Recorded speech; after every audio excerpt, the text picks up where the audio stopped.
Magandang hapon mga kababayan, narito na ang pinakabagong ulat sa lagay ng panahon ngayong araw, November 5, 2025, Wednesday. Patuloy nating minomonitor ang tropical depression na nasa labas pa ng Philippine Area of Responsibility at may bagong update dito ang Pag-asa. Sinasabi na pwedeng umabot ang bagyo na ito sa super typhoon level bago maglandfall. Alamin natin ang pinakabagong detalye dito. Para naman lagi kang updated sa lagay ng panahon, i-click mo lang ang subscribe button. Unahin natin ang update kay Typhoon Tino na sa kasalukuyan ay binabaybay ang West Philippine Sea. Si Tino ay kumikilos pa west-northwest sa bilis na 20 kilometers per hour at may maximum sustained winds na 130 kilometers per hour malapit sa gitna. May pagbugsong hangin na umaabot hanggang 180 kilometers per hour. Malawak ang saklaw ng hangin, mula strong hanggang typhoon force ay umaabot hanggang 300 kilometers mula sa sentro. Kaya kahit ito ay papalayo na ng bansa, nananatili ang epekto ng rain bands at hangin ito sa Mindoro, Palawan Corridor at sa mga karatig na dagat.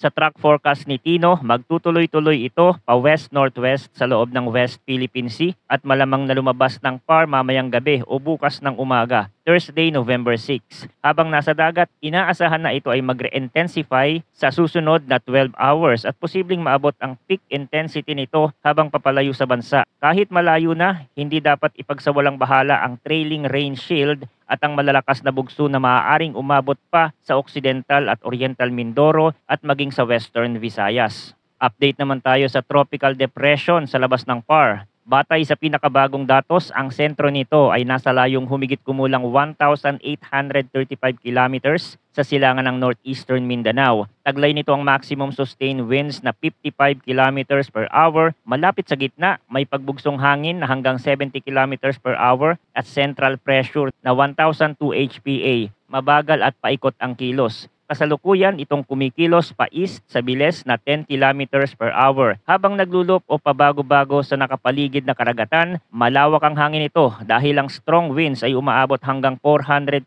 kilometers mula sa sentro. Kaya kahit isa pa lamang itong maagang yugto ng bagyo, malapad ang impluwensya sa alon at hangin sa paligid. Sa general outlook, inaasahang erratic ang kilos ng sistemang ito sa susunod na 12 hanggang 24 hours. Simula bukas, Thursday, November 6, unti-unti itong liliko pa northwest at pagkatapos ay pa west-northwest para sa nalalabing bahagi ng forecast period. Kung mananatili ang trend na ito, inaasahang papasok ito sa PAR sa Friday late evening o Saturday morning. Kapag nakapasok na, bibigyan ito ng local name na U1. Paalala na kapag day 4 at day 5 ang horizon, natural na mataas ang uncertainty sa landas at lakas. Ngunit dumarami na ang senyales na posibleng magkaroon ng landfall by Monday, November 10 sa Northern at Central Luzon. Hindi pa ito sigurado sa lokasyon at oras pero sapat na ang lead time para maghanda ng maaga. Sa lakas, may malinaw na pahiwatig ng rapid intensification habang nananatili ito sa mainit at favorable na bahagi ng Philippine Sea.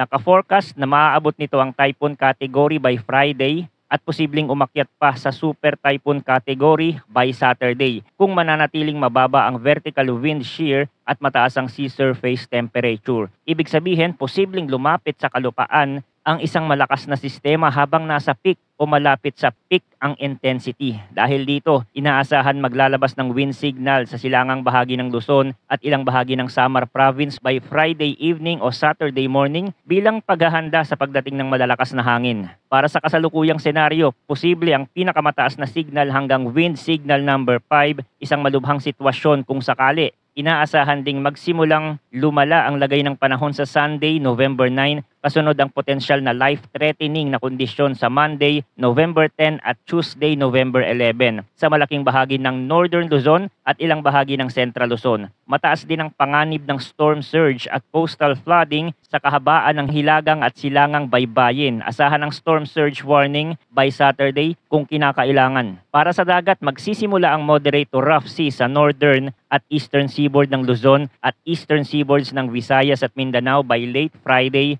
o Saturday. Susunod na magiging magaspang ang western at southern seaboards ng Luzon by mid-Saturday hanggang Sunday. Mula Sunday onwards, posible nang umabot sa very rough, high, very high o phenomenal seas sa karamihan ng Luzon at silangang baybayin ng Southern Luzon at Visayas. Inaasahan ang gale warning sa Sabado, kaya ang mga biyahe sa dagat ay dapat planuhin ng maaga at iayon sa mga opisyal na abiso. Para sa on-the-ground na lagay ng panahon, ayon sa kasalukuyang sitwasyon, stormy pa rin sa Palawan, Oriental Mindoro at Occidental Mindoro dahil kay Tino. Dito, posible ang heavy to intense at paminsan-minsang torrential na ulan na may kasamang malalakas hanggang typhoon force na hangin. Kaya mataas ang tsansa ng flash floods, river flooding, mud flow at landslide. Sa Romblon at Western Visayas, asahan ng rain with gusty winds na may moderate to heavy na buhos at strong to gale force na hangin depende sa lokasyon. Sa Batanes at Babuyan Island, maulap na may mga pag-ulan dahil sa northeast monsoon na maaaring umabot sa moderate to at times heavy. Bantayan ang mga lugar na mabilis bahain o gumuho ang lupa. Sa Metro Manila, Negros Island Region, Central Visayas, Zamboanga del Norte, Misamis Occidental at natitirang bahagi ng Luzon, asahan ang cloudy skies na may scattered rains at thunderstorm dahil sa trough ni Tino. Pwedeng maghatid ito ng biglaang malalakas na buhos, malalakas na kidlat at kulog at localized flooding. Sa Eastern Visayas at natitirang bahagi ng Mindanao, partly cloudy to cloudy na may isolated rain showers o thunderstorm dulot ng localized convection. Ngunit huwag baliwalain ang posibleng severe cells na maaaring magdala ng flash floods at landslide sa maikling panahon.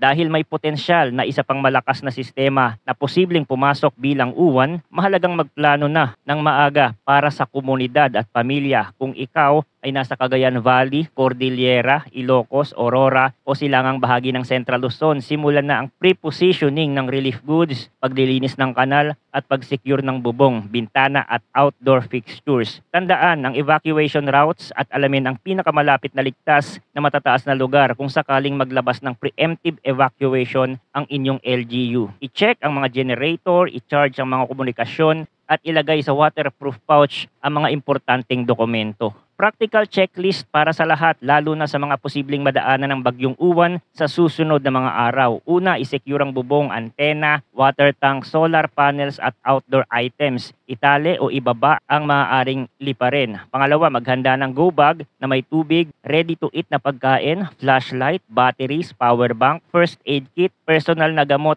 face mask at mga dokumento sa waterproof pouch. Pangatlo, i-charge ang lahat ng communication devices at maghanda ng backup lighting. Pang-apat, i-park ang sasakyan sa mataas na lugar at iwasan ang ilalim ng puno o lumang poste. Pang-lima, makipag-ugnayan sa barangay para sa evacuation sites at preemptive evacuation protocols. Pang-anim, kung malapit sa baybayin, alamin ang oras ng high tide at iwasan ang shoreline kapag may storm surge advisory. Pang-pito, i-update ang pamilya at kapitbahay at magtalaga ng contact tree para mabilis ang balitaan kapag may advisories. Higit sa lahat, manatiling nakatutok sa opisyal na bulletins at dito sa ating channel. Ang landas at lakas ng mga tropical cyclone ay maaaring magbago ng mabilis sa loob ng forecast cone. At ang maliliit na pag-angat o pagbaba ng ruta ay may malaking epekto sa kung aling mga bayan ang makakaranas ng pinakamalalakas na hangin at pinakamabibigat na ulan. Kung sakaling maglabas ang Pag-asa at ang inyong LGU ng mas mataas na wind signal, storm surge warning o evacuation order, sundin agad. Huwag babagtasin ang baha na hindi tiyak ang lalim, iwasan ang pagmamaneho sa rumaragas ang tubig at mag-ingat sa mga nakabuwal na kable at poste pagkatapos ng bagyo. Manatiling alerto, kalmado at handa.